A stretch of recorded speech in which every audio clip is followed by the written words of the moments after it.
Ki khubor ka bate se TV. Pindon kam da ka Mahindra Power Roll India's #1 generator. Pinlat ka khuslai lahamiet neshai. Spare parts but service ru pinyo klem jing khuslai. ICFA University Meghalaya is now open for admissions for the academic year 2025. Explore our best courses and apply today. Fee concessions are available for domicile students of the state of Meghalaya. Hynrei, when we sleep in a house, you can mislead people, but you cannot mislead this house. MDC Kasora, Ubadeiru Unong Ïalam Kalyang Persya Ha Khasi Hills Autonomous District Council, Uba Titos W. Khan, Ulather Tingye Yaka Executive Committee, Balayalam Daka Voice of the People Party, Daka Baong, Bapila Ban Ïalam Bakla Yo Paidbah, Hynrei Phimlapat Ban Ïalam Bakla Yaka Ïing Dorbar.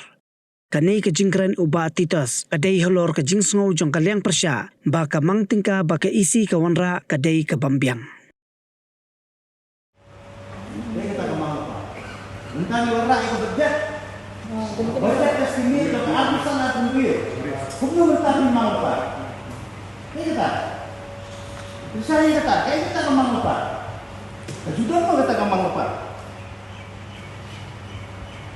Himang lepas mentah ya apa? Ya kajong abusan. Apa mentah ayat abusan atau dia? Abusan ada. Waktunya ada cuma ikut. Lapor. Kamu mentah di mana abusan atau dia? Hinongan mangpa. Kamu dia. Kadang kei selendet dong ni. Kamu saya ni. Balik keluar aku dah tahu. Kapag magpunta na, balihan mo na ako himensyon nila taga sa kulong ng expedition. Balihan himensyon nila. Haka po na fakang na jungki, haka mang nagka na jungki, yan kani kapag hiduri, nita haka nila sa kulong ng expedition, hinatap ng iyong ni. Nitip nila timon jungki. Nampak ang pagsahin, kamram nito ang pagsahin ito.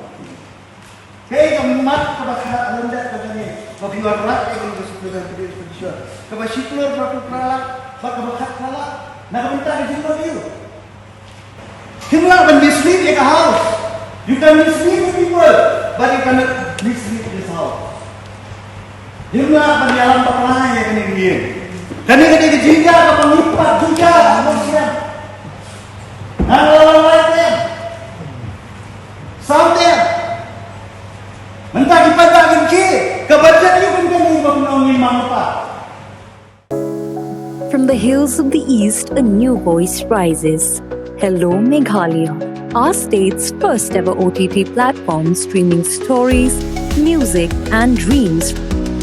From folklore to films, beats to breakthroughs, this is where culture meets creativity.